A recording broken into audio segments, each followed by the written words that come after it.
All right, one of my favorite things to do, favorite exercises, is to look at what the Lions look like before Dan Campbell, Brad Holmes got here and then present day or throughout that process. And so shout out to Pride of Detroit. They put together an article that I think we just want to have to look at this. It's awesome. They look at how they rebuilt the defense. And when you look at this is the defense. I mean, I think the offense is our crown jewel on the team, but this is the defense. Look how far they've come. And the whole point in doing this is we don't want to take for granted what we have here. These guys just keep making the right moves. We've got a talented team. We went to the NFC Championship game, the number 1 seed in the NFC last year. I know we want to win the Super Bowl. I get that, but let's not miss this ride and just having fun with it and playing meaningful games late into the season, throughout the season, primetime games. The whole thing is just, it's awesome. So take a look at this. Defensive end, Romeo Okwara. We're like, let's go, baby. He's something. Trey Flowers sucks. Everson Griffin was good, and then not with us. Austin Bryant, so tough. In 2021, remember we brought Charles Harris, trying to get Julian going. Not a lot going on in 2021. And then in 2022 is when we drafted Aiden Hutchinson. Life just like, okay, we have a defensive line.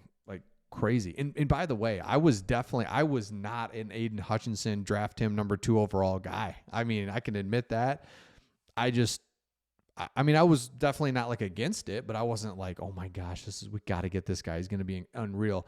I mean, those were the breaks we never got as Lions fans. So when we were able to get him, Jacksonville passes and takes another guy and we get him number 2, obviously it's turned out to be an all-timer, changed our defensive line, our defense, just all of it's awesome. Okay, 2020. Look at the D tackles.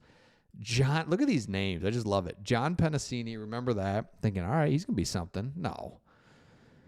6th round rookie, Danny Shelton. Remember him? Oh, my gosh. Deshaun Hand had a little something going on, then got injured, hasn't really been anything since, and now he's at the Chargers, still in the league. Kevin Strong.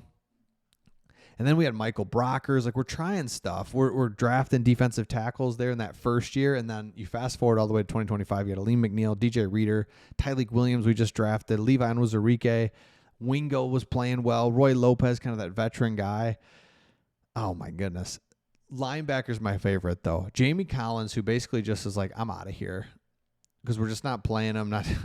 He's like, I think I'm going to take off. Reggie Ragland. Let me know in the comments, just this 2020 team. It's COVID. Like, what are we doing? Jared Davis. I think we all liked him. It just never really worked. Fast forward to 2025. This linebacker room is the most, like, the depth here is crazy. They're just showing you like the top 5. We've got 4 other guys that can play the position back when we didn't even have anyone. All right, corner might be my favorite. Owarie we thought was going to be something. Obviously didn't work out. Justin Coleman, super slow. Okuda never got there. True Font was old. And it's crazy because it's like in 2020, I'm thinking to myself, yeah, we got something here. Owarie is going to be the man. Okuda's developing. You're just kind of talking yourself into things that are just not happening. And now look at this. Talk about a rebuild. After struggling to fill the competent secondary, the Lions are suddenly looking one of the better ones in the NFC. Arnold as a rookie. Robertson, Rakestraw, DJ Reed. The safety position is insane. Now, when you look at, remember Will Harris is out there. So now, yeah, secondary is totally 2 all-pro safeties. I agree with this. Easily the best, 100%. Like, it's hard to have a safety. We've got 2 of them. So we go through that all the day, all the time. And in the thumbnail, I put Avonte Maddox. Avonte Maddox is a playing for the Eagles, contributing for the Eagles, and we just pick him up. He's like barely going to make the team. He probably will make the team, but I'm just saying he would be like our number 1 starter just a couple of years ago. That's why the Lions, it's just so fun to see how far they've come and what we're doing and how again, the goal is it's to win the Super Bowl. Of course, one team wins the Super Bowl. The rest, like, man, we're winning so many games. The fun part is going on the road at Green Bay and beating them, and just we're in their heads now. Remember that, like, just mystical allure that they had. You'd go into Lambeau, and it's just like, we're not winning this. Are you kidding me? We're not going to win. We didn't for 20 years. What are we doing? And we got to go there every year and play them. Now you got St. Brown coming off the bus. He's like, you think he cares? You think he's worried about Lambeau Field? That's the stuff. That's what's super fun and what we're all about. Okay, take a look at this here.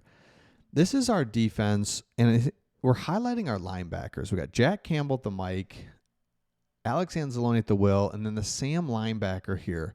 Now, the interesting part is, what's the depth look like? Because Malcolm Rodriguez is out.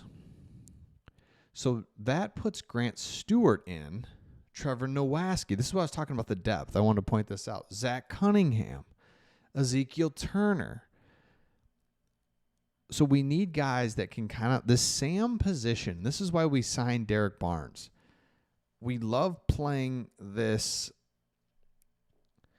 rush end 4-3 outside linebacker thing, and Derek Barnes is good at it. It's a hybrid linebacker role called the Sam. In Detroit, the Sam is deployed outside the tackle box, typically in the line of scrimmage. Sam responsibilities include rushing the passer, overloading the box in a certain situation, and dropping into coverage. So it's a lot. And point is, we've got the right guys there, and we've got guys, and we can make this happen without Malcolm Rodriguez because we're so deep on the defensive or at linebacker. So the whole thing, and Craig and I have just kind of been hitting on this, is that the offense is loaded. I get Ben Johnson's gone. The offense is loaded. Doesn't matter.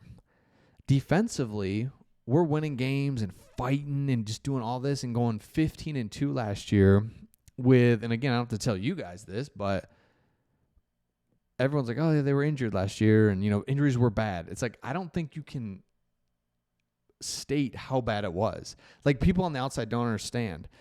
It was basically all of first string and all of second string. And so you've got Ezekiel Turner out there just playing linebacker, leading the way. You got Broderick Martin just subbing in. You're like, this is not good. So that all those guys are coming back, and they're going to continue to come back. That's what's cool. And I think, yeah, we'd like to have all our guys for the start of the season, of course, but Aleem McNeil is a guy that's going to come back slowly and come back at the end of the season for us, hopefully for a playoff. So it's like we're going to have guys kind of coming back in, Malcolm Rodriguez. So we're good defensively. Now that's why this team could be just as good. I get the wins and losses. Like, that'll be tough. If we might lose 4 games or something, and still be like, oh, geez. But you know what I'm saying? So it's like, come on. This is going to be a really good team. So let me know your thoughts in the comments, and we'll see all of you on the next one.